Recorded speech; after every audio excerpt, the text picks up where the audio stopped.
សំបងបីគ្នាព្រមអូនដឹងខ្លួនថាខំអូនប្រមោចិនស្មងឲ្យទៅបរមម្នាក់ផ្សេងឃើញបងយំឈឺចាប់អូនក៏ទឹកភ្នែកហូរថ្លែងប្រឹងសំដែងអារម្មណ៍លួងបង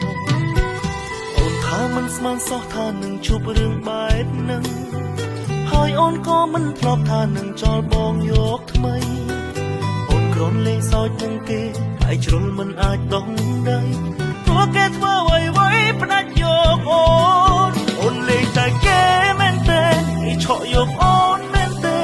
បងត្រូវអូនណែនបានត្រឹមតែស្ដាប់អូនប្រាប់ថាសូមទោសបើសិនបងលើកលែងតើគេអាចឲ្យអូនត្រឡប់មកក្បែរបងដូចមកទេអូនបងភ្លេចបងមែនទេអូនត្រូវថែគេមែនទេជីវិតផុតបែបពីពេលនេះទៅអូនត្រូវរួមរស់នឹងគេកាលឈឺចាប់បងអ្នកណាឃើញខ្លាំងពេកគ្មានអូននៅក្បែរឬមានតែបងម្នាក់ទេនឹងឈឺចាប់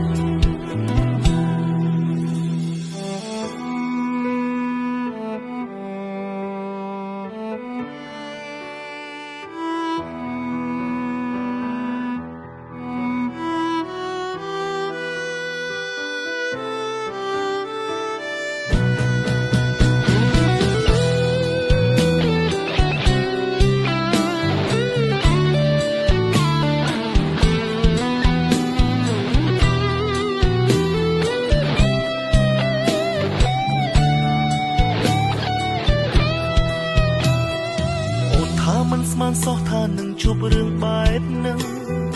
ហើយអូនក៏មិនធ្លាប់ថានឹងចោលបងយកថ្មីអូនគ្រាន់លេងសើចនឹងគេហើយជ្រុលមិនអាចដោះដីព្រោះគេធ្វើអ្វីផ្ដាច់យកអូនលេងតែគេមែនទេគេឆក់យកអូនមែនទេបងត្រូវអូនណែនបានត្រឹមតែស្ដាប់អូនប្រាប់ថាសូមទោស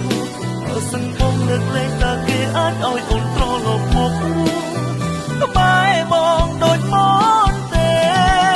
អូនបងភ្លេចបងមែនទេអូនត្រូវថែគេមែនទេជីវិតផុតបែបពីពេលនេះទៅអូនត្រូវរួមរស់នឹងគេកាលឈឺចាប់បងអ្នកណាឃើញខ្លាំងពេកគ្មានអូននៅក្បែរឬមានតែបងម្នាក់ទេដឹងឈឺចាប់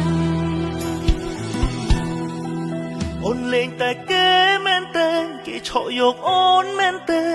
បងត្រូវអូនណែនបានត្រឹមតែស្ដាប់អូនប្រាប់ថាសូមទោសបើសិនបងលើកលែងតើគេអាចឲ្យអូនត្រឡប់មករស់ក្បែរបងដូចមកទេអូនបងភ្លេចបងមែនទេអូនត្រូវថែគេមែនទេជីវិតផុតបែបពីពេលនេះទៅអូនត្រូវរួមរស់នឹងគេ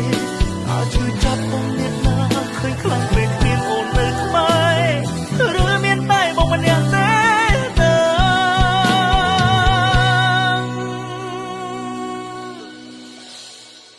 នឹងឈឺចាប់